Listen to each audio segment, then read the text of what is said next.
When a Forester or an Outback are too tight, you go upward to the Ascent. This is the 2024 model. It was just refreshed for 2023, and it's Subaru's 3-row SUV.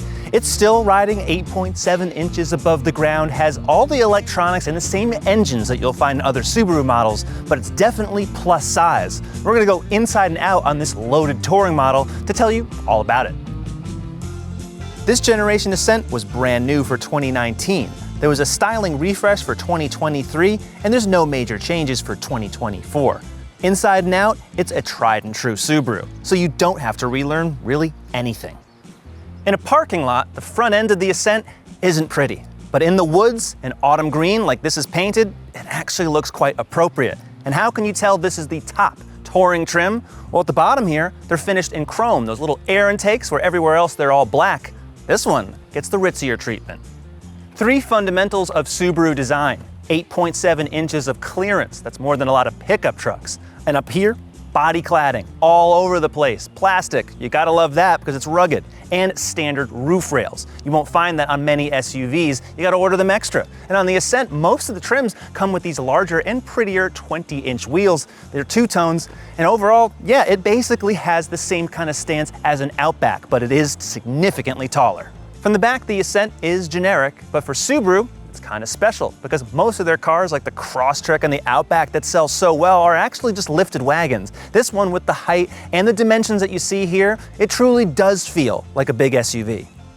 There's something like 24 SUVs with 3 rows of seats, but only one of them has a flat 4.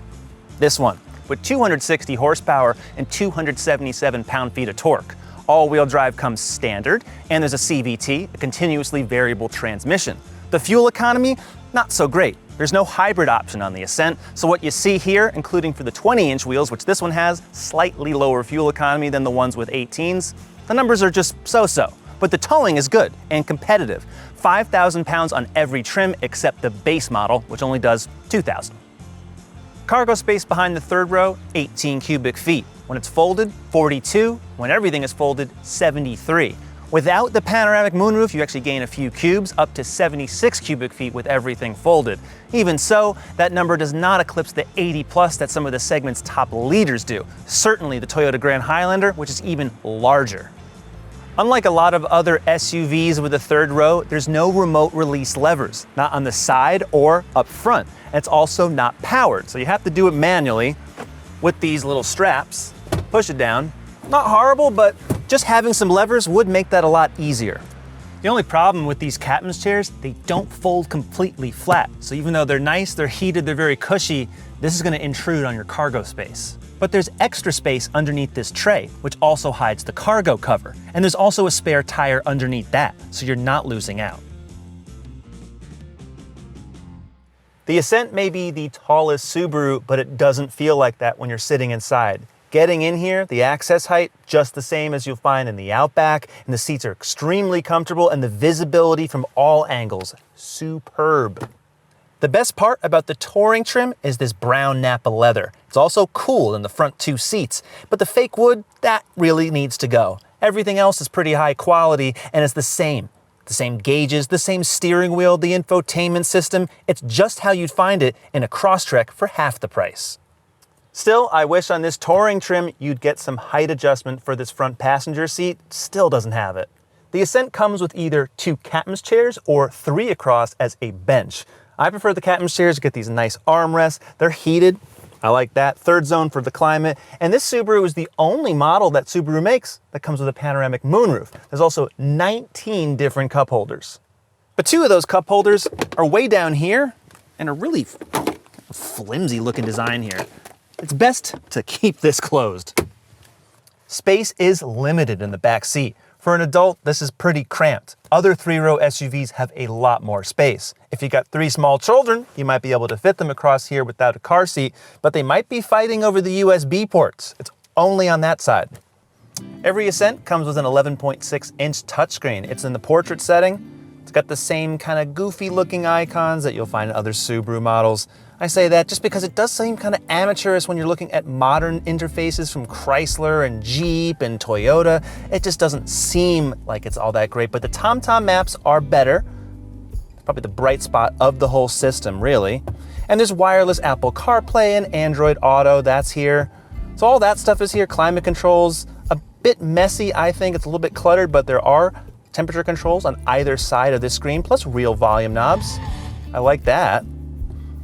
But you're not gonna find any major apps. For example, in here, once it loads, the system is a little bit slow. It's just some Sirius XM links, My Subaru, which is just a basic telematics app. On these upper trims, you'll find 360-degree cameras with a quick access to the different X modes right above them. I like that.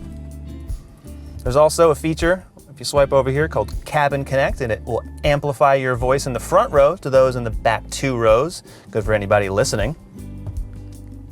And there's plenty of features with EyeSight. If you go into the settings, you can see everything in here. EyeSight does come standard on every Ascent trim, but only the upper trims have reverse automatic braking as standard, and a driver attention monitor that actually uses a camera here. It's infrared, aimed at the driver's eyes, and if you look away, it will warn you. And there's also a facial recognition feature for many profiles. So instead of just inputting these manually, the car can actually spot you and save you.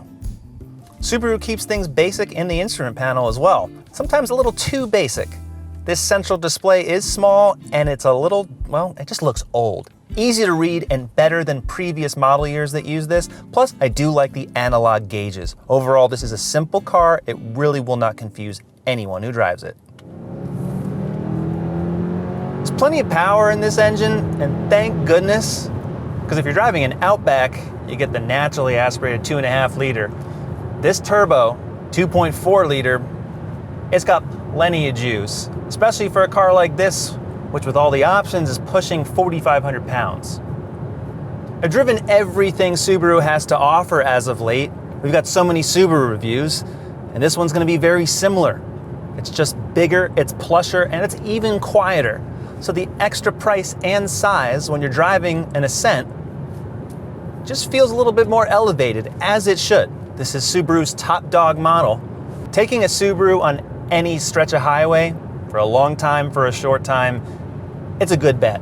The seats are comfy, there's not a lot of wind noise, especially in this top model.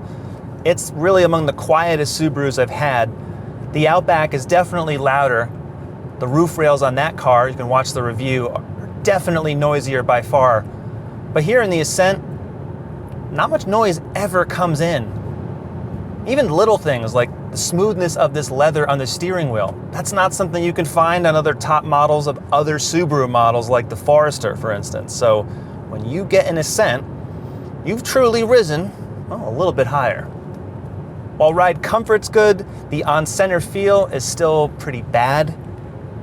The wheel rotates quite a bit. It's kind of sloppy. That doesn't really matter so much when you're pointed straight, but if you ever get a crosswind or you have to kind of maneuver around some broken terrain that you don't want to hit at high speed, well, it kind of gives you a little less confidence, at least for me. So while you're pointed straight, it's not all that great in terms of steering accuracy. On the back roads, it's a little better, but there's still not much feel happening. So that tends to be an issue, especially in bigger trucks. Older SUVs that were all based on pickup trucks. It's something you really would expect, but most of them now have a lot better accuracy. So when you turn the wheel, you feel like you're turning right away. It handles more like a smaller sedan would. Any of these Subarus, they're not really all that high off the ground, considering, it's 8.7 inches, that's tall. Where I'm seated, the center of gravity truly isn't all that high compared to a lot of other SUVs and of course trucks. But the Ascent, it just doesn't handle or feel as secure as it should. This is a car-based SUV. The chassis is good, but the steering here is really, it's like a decade or two behind, truly is. Because there's no sporting intention in the Ascent, there's no sport mode. There's not even a throttle adjustment on the steering wheel like you'll find in cars like the Crosstrek. Not here, it's just PRND and you go. That's how cars used to be. There was never any modes to adjust. The only thing you get are 2 different X modes. That changes the all-wheel drive's torque transfer, it changes some of the throttle, the transmission shifts. That's there, but typically you'd only use that if it's slippery outside, you're going through snow. Subaru's all-wheel drive, no matter what X mode you're in, is mostly a set and forget type of system. This CVT also has 8 individual ratios with the paddle shifters, but this being a much heavier Subaru, the engine braking that you can get down hills or around turns, it's not as significant as cars like the Outback. I do like the cushy ride. It's well damped. It doesn't roll all that much. It's just the steering input. Just want a little bit more feel on that. That's all I really want, because mid-turn, I'm having to turn the wheel back and forth a little too much. And newer cars like the Toyota Grand Highlander, which are even larger, and even the Jeep Grand Cherokee L, you can watch those reviews, they just have a much better input and output when it comes to turning the wheel. I will say though, even with these 20-inch wheels and tires, the ride quality on the Ascent is superb. That's true really with any Subaru, so when the terrain gets rough, you never have to worry about anything getting upset. It just remains comfortable as ever. The brake pedal feel a little bit squishy, even after the fact, but it's fine. It's just fine, that's all I can say. The 2024 Subaru Ascent starts at $34,395. There's 8 trims, and mine is the top one, the Touring, fully loaded, $50,040 with destination. The competition, there's plenty. Kia Telluride, Ford Explorer, Toyota Highlander, Mazda CX-90, Honda Pilot, Nissan Pathfinder. I could keep going on forever, but you know the deal. The Ascent sits in a very crowded space. If you love Subaru, you will love the Ascent because it takes everything you already know, from the engines to the powertrain to the styling and all the technology, and just makes it a little larger. If you're new to Subaru, there's less to love because the technology isn't all that good. The engine could be better for a car of this size and weight, and really the styling compared to a lot of other SUVs in this category and price for this trim, not really, in my opinion, the absolute best or even in the middle. But it's still a very competent car and there's so many choices. So what would you choose? Go to CarGurus.com, we have them all, and go to our YouTube channel and subscribe because we review them all. See you next time, and thank you for watching.